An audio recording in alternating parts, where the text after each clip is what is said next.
ये स्टोरी शुरू होती है मिस्र, इजिप्ट से एक बेहद खूबसूरत लड़की नूरा के साथ।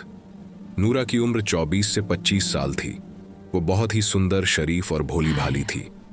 एक दिन जैसे ही उसके घर का दरवाजा खटखटाया गया, पता चला कि उसके लिए रिश्ता आया है।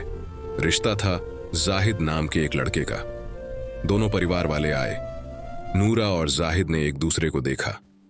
जाहिद को नूरा बहुत पसंद आ गई और नूरा को भी जाहिद अच्छा लगा। थोड़े समय बाद दोनों का निकाह हो गया।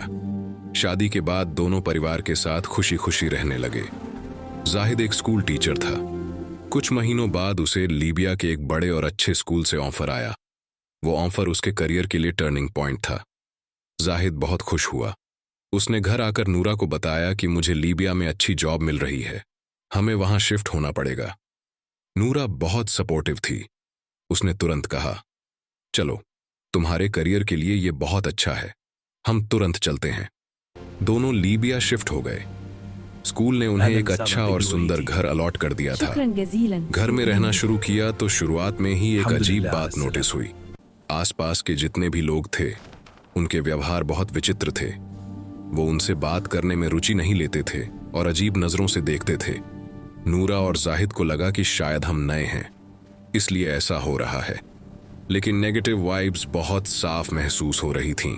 कुछ दिन बाद एक दिन जाहिद स्कूल गया हुआ था और नूरा घर पर अकेली थी। तभी घर की डोरबेल बजी। नूरा ने दरवाजा खोला तो सामने एक बहुत अजीब और गरीब सा आदमी खड़ा था।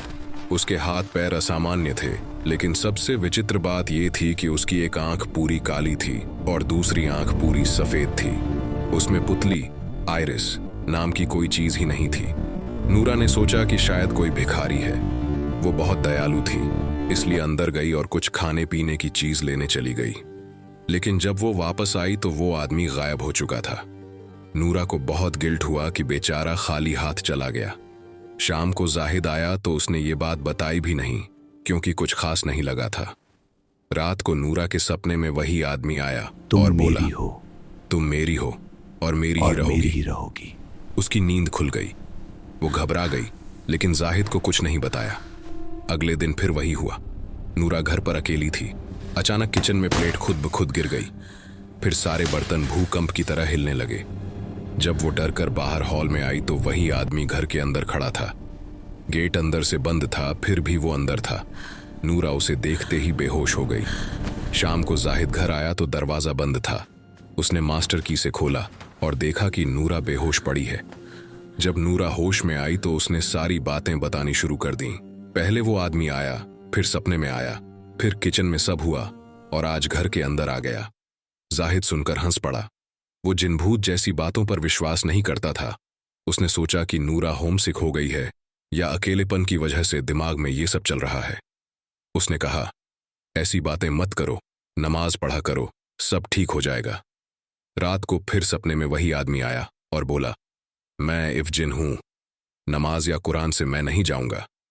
एक बात दिमाग में बिठा लो, तुम मेरी हो और मेरी ही रहोगी। नूरा ने सुबह जाहिद को बताया तो जाहिद ने उसे डांट दिया, लेकिन नूरा बहुत डरी हुई थी। अब पड़ोस में भी किसी से बात नहीं कर सकती थी, क्योंकि पड़ोसी पहले से ही अजीब थे।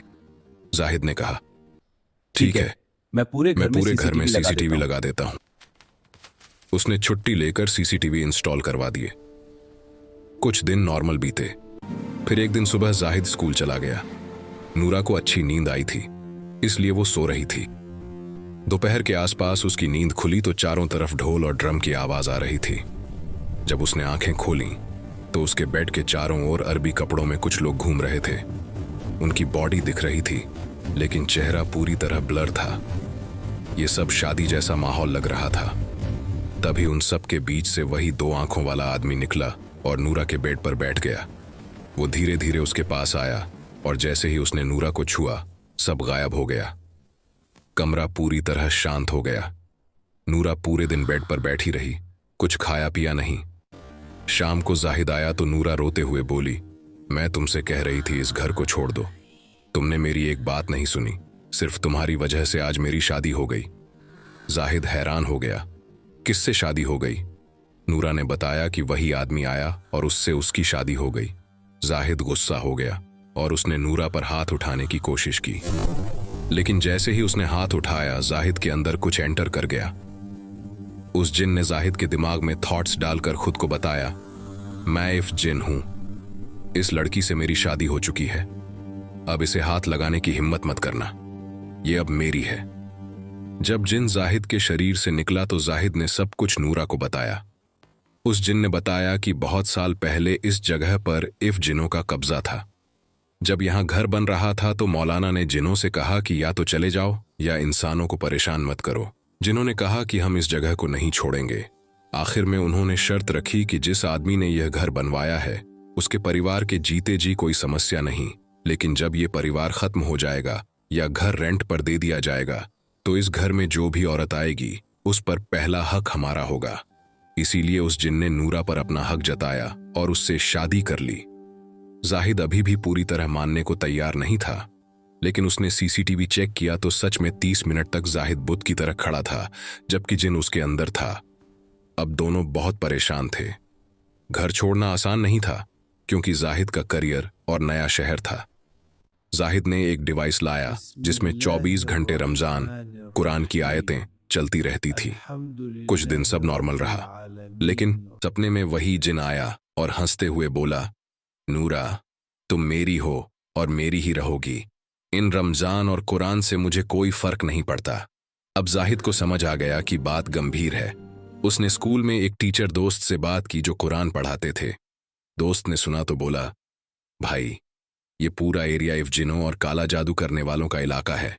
नॉर्मल इंसान यहां रह ही नहीं सकते। तुम जिंदा कैसे हो? दोस्त ने सलाह दी कि मौलाना साहब से मिलो, लेकिन नूरा को मत बताना, क्योंकि अगर जिनको पता चल गया तो वो नूरा को घर से बाहर निकलने ही नहीं देगा। जाहिद ने बहाना बनाया कि उसके दोस्त का निकाह है और दावत है। दोनों घर से निकले और सीधे मौलाना साहब के पास पहुंचे। मौलाना ने कहा, एक रात मेरे घर रुको, मुझे ऑब्जर्व करना है। अगले दिन मौलाना ने साफ कहा, उस घर के सामने से भी मत गुजरना। तुम्हारा सारा सामान, पासपोर्ट, ज्वेलरी मैं खुद ले आऊंगा, तुम मत जाना। मौलाना साहब खुद गए और सारा सामान प्योर करके ले आए। नूरा के घर वालों को फोन करके बताया गया। वो लोग मानने वाले थे। उन्होंने कहा, तुम्हारी कमाई की जरूरत नहीं, बस तुम दोनों वापस आ जाओ। हम एम्बेसी से बात करके टिकट करवा रहे हैं। 2 दिन बाद टिकट आ गई। दोनों इजिप्ट वापस चले गए। वहां परिवार ने उनका भव्य स्वागत किया। कई मौलानाओं से मिले। सबने कहा कि अब सब ठीक है, लेकिन 5 से 6 महीने बाद नूरा को पता चला कि वो प्रेग्नेंट है। दोनों बहुत खुश हुए, लेकिन जैसे जैसे महीने बीतते गए, नूरा का पेट तो बढ़ रहा था, पर उसके चेहरे पर कोई थकान नहीं थी, कोई स्ट्रेच मार्क नहीं थे, कोई प्रेगनेंसी के निशान नहीं थे। वो फुल ऑफ एनर्जी रहती थी और उसके चेहरे पर एक अजीब सा नूर था। 3 महीने बाद जब चेकअप के लिए जाना था तो नूरा अचानक मना कर दिया, मैं घर से बाहर नहीं जाऊंगी, डॉक्टर को घर बुलाओ। 8वें महीने में उसका पेट बहुत ज्यादा फूल गया। सबने सोचा ट्विंस हैं, लेकिन 9वें महीने में अचानक नूरा बहुत कमजोर हो गई। चेहरा पीला पड़ गया, आंखों के नीचे डार्क सर्कल्स आ गए और पूरी बॉडी में दर्द रहने लगा। डिलीवरी के समय सिर्फ जाहिद और दोनों के माता पिता हॉस्पिटल गए। डॉक्टर ने चेक किया तो उसके हाथ कांपने लगे। डॉक्टर बोली, मैं 20 साल से इस फील्ड में हूं, ऐसा केस कभी नहीं देखा। इसका पेट बाहर से इतना बड़ा दिख रहा है, लेकिन अंदर कुछ भी नहीं है। पेट पूरी तरह खाली है। नूरा ये सुनते ही चिल्लाई, मुझे पता था, वो अभी भी यहीं है। उसने मेरे बच्चों को ले लिया, ये उसके बच्चे थे। कुछ ही देर में नूरा को हार्ट अटैक आया और वो वहीं चल बसी। पूरी फैमिली सदमे में थी। अगले दिन जब उसकी बॉडी मुर्दा घर से निकाली गई तो उसका पेट पूरी तरह फ्लैट था, जैसे कभी प्रेग्नेंट ही नहीं हुई थी। कब्रिस्तान में जब सब रो रहे थे, जाहिद की नजर कब्रिस्तान के गेट पर गई। वहीं 2 आंखों वाला आदमी, एक काली एक सफेद, दूर खड़ा उन्हें देख रहा था। मौलाना साहब ने भी उसे देख लिया। जिन जाहिद को देखकर मुस्कुराया और गायब हो गया। मौलाना ने बाद में जाहिद से कहा, जितनी उम्र लिखी है उतना ही जीना है, हौसला रखो, लेकिन तुमसे एक गलती हुई है। जाहिद ने कहा, हमने तो सारा सामान प्योर करवाया था। मौलाना बोले, जाकर नूरा का सामान अच्छे से चेक करो। जाहिद घर गया और नूरा के सामान में से एक खूबसूरत मोती निकला। मोती का एक हिस्सा पूरी तरह काला था और दूसरा हिस्सा पूरी तरह सफेद, ठीक उसी जिन की आंखों जैसा। जब जाहिद घर पर नहीं होता था, उसी दौरान जिन ने नूरा को ये मोती दिया था। नूरा को वो मोती बहुत पसंद आ गया था। वो इतना खूबसूरत था कि उसने छुपा लिया, मौलाना को नहीं दिखाया, क्योंकि डर थी कि वो ले लेंगे। ये मोती दरअसल उस जिन का ही एक हिस्सा था। इसी वजह से जिन को फिर से एक्सेस मिल गया और उसने नूरा को मारकर अपने बच्चों को ले लिया। मौलाना ने वो मोती ले लिया और प्योर कर दिया।